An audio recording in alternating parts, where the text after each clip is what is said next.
there, I'm Sandy Allnock and this is Punch, and today we're bringing you a coloring tutorial from Oozak.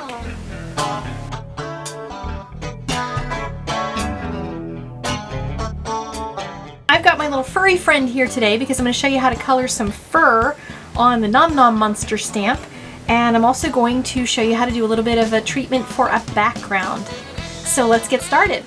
So today I'm coloring a monster, and it's a long coloring tutorial and you're just going to sit here and watch me color, and I'm not going to edit because yeah, I've just been really busy lately, and that's kind of why I haven't been posting a whole lot of videos either. So enjoy this one. I hope you'll have fun with it. It's a little monster coloring tutorial, and I've been busy going to CHA and a bunch of other different things, and I've just got a lot on my plate, so I'm hoping to be getting back to doing videos again.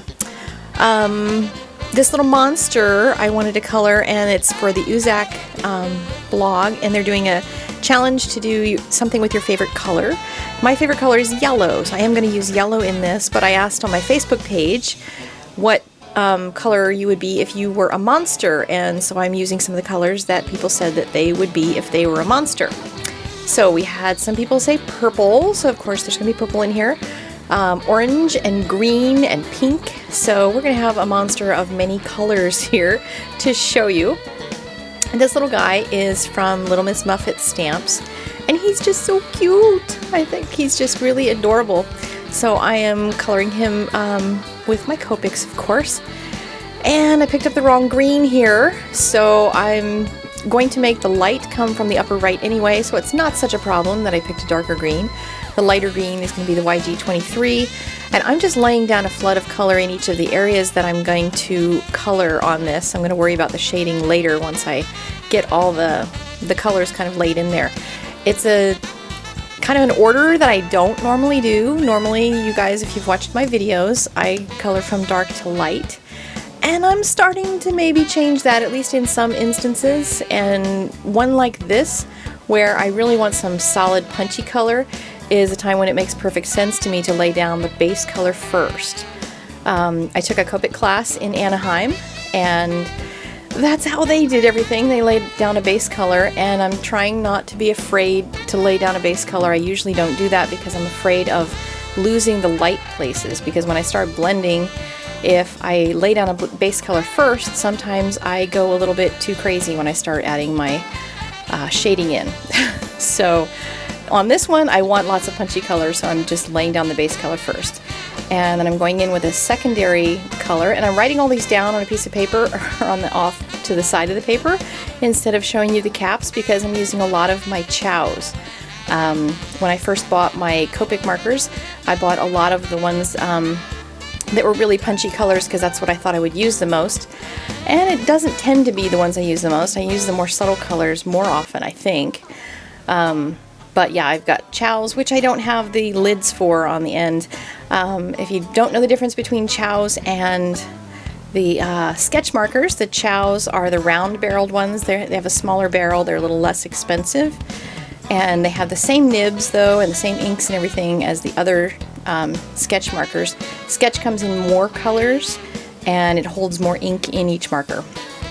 So the light on this image is coming from the upper right, and I'm just going to keep adding on a little bit more dark detail on each area that I'm coloring. So I have kind of a set of three colors for each one, for the orange, the green, and the purple. And I'm adding the medium colors first, and then I'm going in with the darker colors after I get the medium ones on. And I'm using a really light flicking technique to color the hairs once I get the base color kind of down there. And the flick is, you put the marker down, and then as you move it across where you're going to blend it into, you just lift it as you go so that you have more marker down where you've started to press the marker, and then lift it so you get just a little smaller tip on it.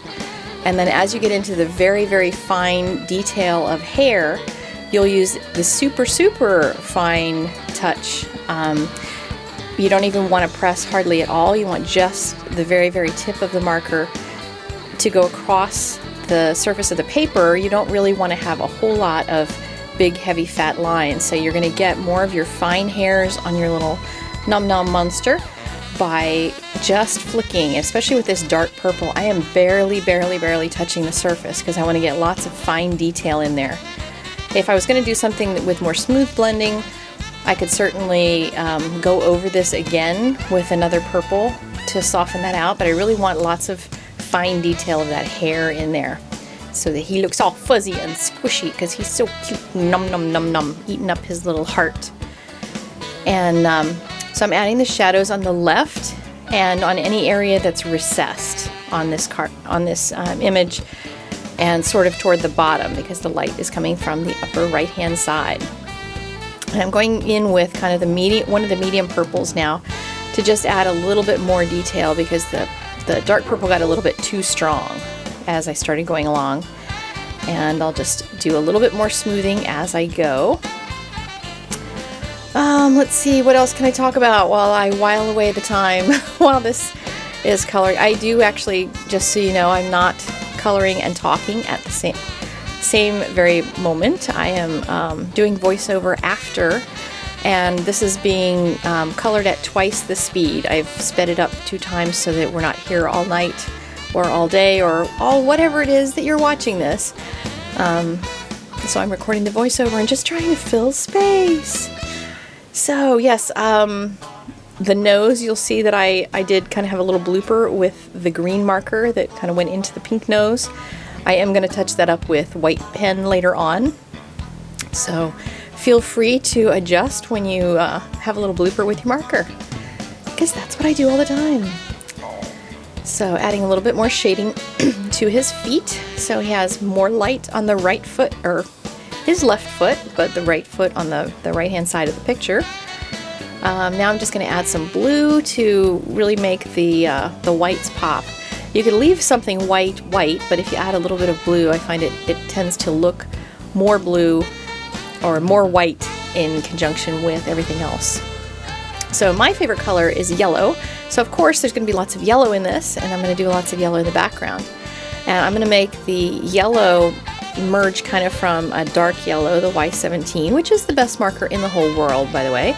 Y17 is my favorite color. It's the color of my car, and it's my favorite shade of yellow. And I'm morphing that into Y15, and then I'll go across to Y13. And if you want to leave the border just by itself, you can, but I'm going to trim the image out on the card that I'm going to make. And I'm just going to fill in all of that color, so you can sort of see it gets a little bit darker as it goes across the image. And next is going to be the ground underneath of him. I'm going to add a little bit of a medium green across here, and that's because the shading, of course, is coming from that upper side on the right hand side, so all the shading is going to be off to the left. And so BG90, which is kind of a gray green, is going to be the lighter side on the right hand side. And now I'm going to add just a little bit more shading underneath exactly where his little body is, under his feet and under the heart, because that's going to add a lot more contrast to it. And then I'll soften it out with the medium green, and then I will blend that out a little bit further on the right hand side with the BG90 again. So pretty simple there, and I'm going to now add the shading on the heart. I want the heart to look kind of really solid and rounded because it's going to create a good contrast to all of the little texture in his fur. And so I'm going to have the shading of my dark red color under his fingers, and then just a little bit around the heart. If I colored all the way to the bottom of the heart with the red, I would certainly get that round effect, but I've started leaving a little bit on the outside of an image sometimes in order to really create some round depth to it. So I'm going over with the medium red marker, the R46, and now I'm going to go back in with the R17, which is the first color I laid down, and I'm going to just smooth everything out even further. I'm just scrunching marker over top of it so that it all blends as the marker kind of gets into the fibers of the paper.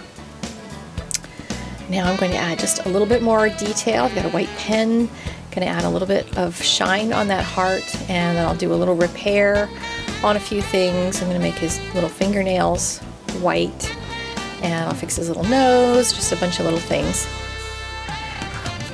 So on the card itself, I've added some Nom Nom Nom words and authentic papers and lots of yummy things on that. And on the inside, I even took a scallop punch and took a bite out of it to maintain the effect of the little monster nom nom nomming all over the card. Really cute. Alright, well, my little Nom Nom Monster here is ready to call it a day on this video, and oh, wait a minute. Okay, before we get going, okay, before we're gone, please subscribe and like. Bye-bye.